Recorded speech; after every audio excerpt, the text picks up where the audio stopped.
There is a special type of logarithm. We've dealt with logarithms that have a base of 10, and we've dealt with logarithms that have a different base.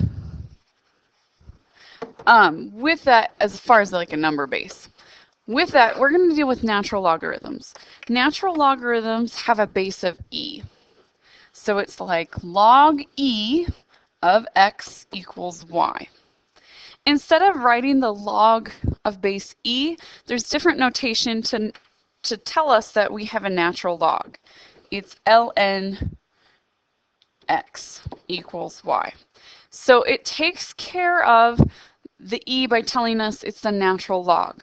Some of you might think, okay, it's log n, but you got to remember it's the other way around because we're dealing with a logarithm. That's why it has to start with an L. I know it's goofy. But if we were to rewrite this in exponential form, it'd be e to the power of 0, e to the power of 0.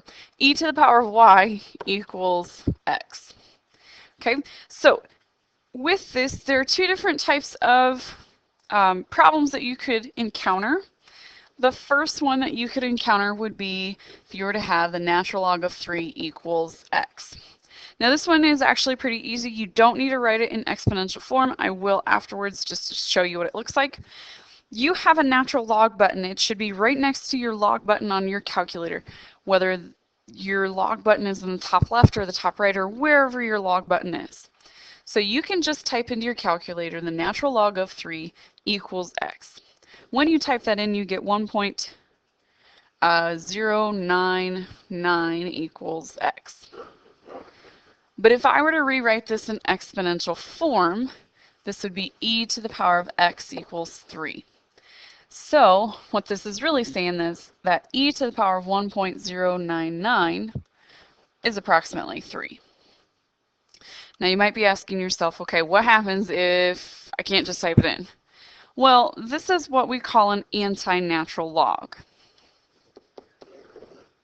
So if I were to have the natural log of x equals 5, this is actually an anti-natural log.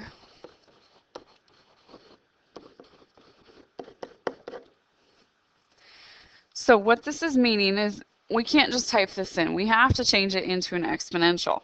So in order to change it to an exponential, we know that we have e to the power of 5 equals x. And this is what makes it an anti-log, is because of how you're typing into your calculator. Your calculator keystrokes are going to be second or shift, depending on whatever type of calculator you have. And then you're going to hit your natural log button. And then you're going to type in your number 5 and then enter. / equals. The shift ln takes care of getting that e to the power of whatever. So when you type this in now, x is going to equal 148.41. Now there are some special characteristics of a natural log that are similar to a common log as well. So the first one is if you have the natural log of 1, this equals 0. And the reason why is because if you put this in exponential form, you have e to the power of 0. Well, e to the power of 0, doesn't matter what number it is, anything to the power of 0 equals 1. The other one that a lot of people seem goofed up by, or didn't actually realize because they haven't put it in exponential form, is the natural log of e equals 1.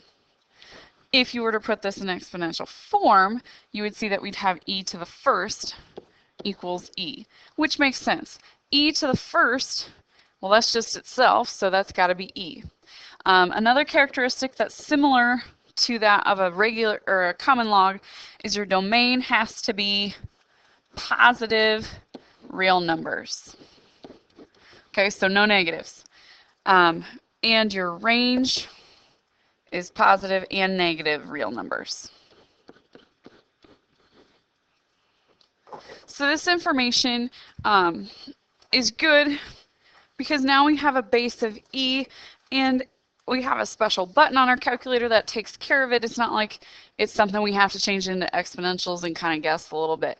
But just like I said, this one is the regular function where you can just type it in. You don't have to take it to e to the power of anything.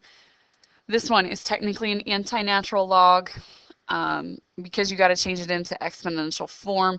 These are the keystrokes in order to get that. And these are some special characteristics.